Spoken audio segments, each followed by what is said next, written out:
Hi guys, what's going on? And welcome back to another episode of Conqueror's Blade. So, a little bit different today, we're just going to be having a look at 8 top tips that really sort of little quality of life changes, little things that I wish someone had told me when I started this game, which just never quite makes sense otherwise. It's going to be sort of in and out of battle. So, yeah, let's hop into it. Firstly, we're just going to go straight to the market and have a little bit of a look at the search. It's something I only learnt really quite recently. Say if we go over to the search bar here, I've always felt it didn't work. So if we type in glaive, helps if I can spell, and click search, nothing. There's no glaive for sale, no glaive skill pages for sale, and that's really frustrating because it means you have to go and click through 1,000 pages to find the item you want. But it's not actually the case. As it turns out, you have to capitalize everything. What a stupid system, but capitalize everything when you're searching and you'll find the search bar works. Secondly, we move on to horse controls. This was the most infuriating thing in my opinion, and why they set it up like this I don't know. But when you start the game, you'll find your horse controls is in beginner mode.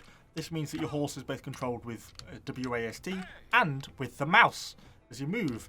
But the consequence of this is if you want to look right but turn left, you can't, and you end up getting yourself in a twist really quickly and really early on. It's such a contrived control system because you're trying to look but turn the other way. It really doesn't work.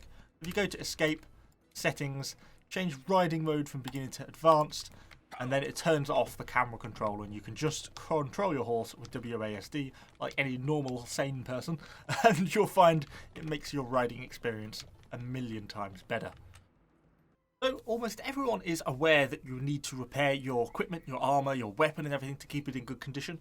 But most people don't know that you need to also repair your horse, feed your horse in effect.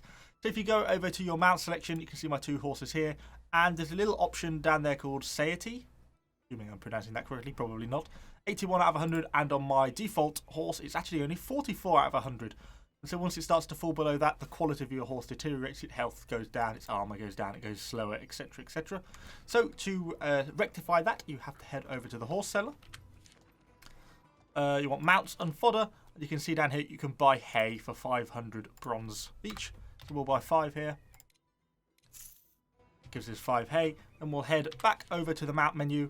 And you click on your mount care. And we have the option to feed the horse. And that brings its condition back up to 94 out of 100. It doesn't have any durability requirements like the equipment.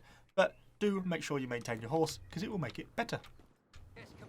So often at the start of a battle, you'll race off on your horse towards the point, and you'll have your unit following you. You can see my little unit of pikemen over there. So if you were just to press C to get the unit to follow you, you see they start to come over to you. But if you were to double tap C, you'll see they actually immediately start to run quicker. They go into a much quicker run animation. And that's just a really simple little tip in a way of getting your units to move quicker. Always double tap C when you want your unit to come to you, because they'll come to you quicker, unless for some reason you want them to come too slow. Sometimes in the midst of battle, all your units will die, but you as a hero will survive. Instead of just waiting to die, you'll find that you can actually get fresh units if you head over to the supply points. You can also change your weapon, your mount, and resupply the ammunition of any range units you have available to you.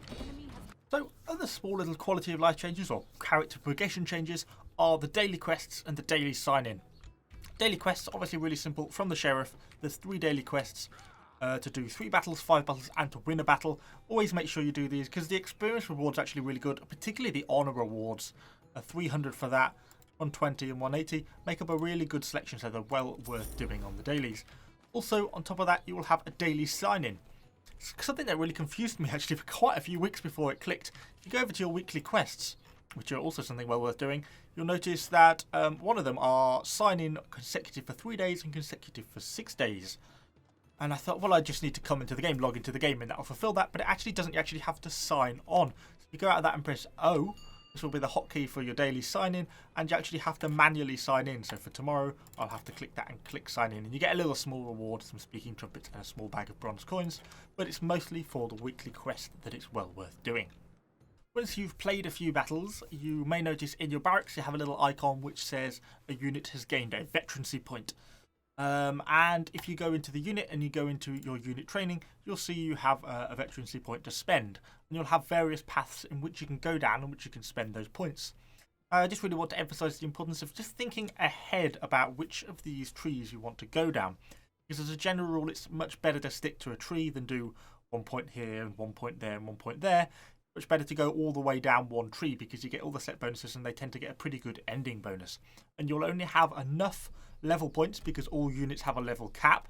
Here, this one is 18. And you'll only have enough points to go down one tech tree most of the way. Sometimes you'll have 1 or 2 extra spare, but generally not. So think ahead about which tech tree you're going down. Don't just look at the individual point that you're clicking on, but look at the whole line so you know which line you're going down, not just which individual perk you're picking at the time. Many of you may end up wondering, how do you unlock your T ability, this one here, because you can't use it on any of these abilities, or you can't put any ability in the slot. That's because it's your ultimate ability. There's only two options for each class, and they're here and here. Go to the longsword and shield, they're here and here. And all of these require something called skill pages. As you can see here, to unlock these, you need 5 of these longsword and shield skill pages, and these are really quite hard to get hold of. There's a few ways you can get hold of them.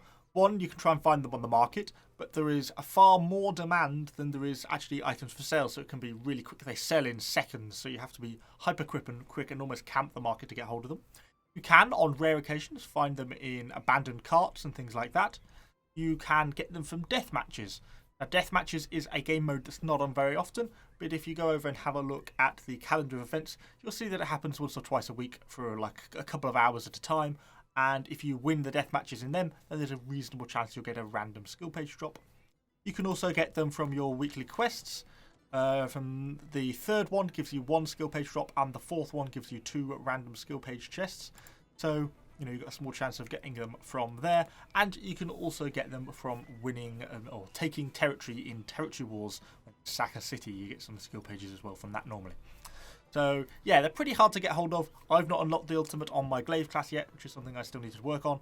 So, yeah, hopefully that kind of really sums up my top tips, what I've got for you today. Hopefully they're vaguely useful. If you have any questions, do let me know in the comments down below.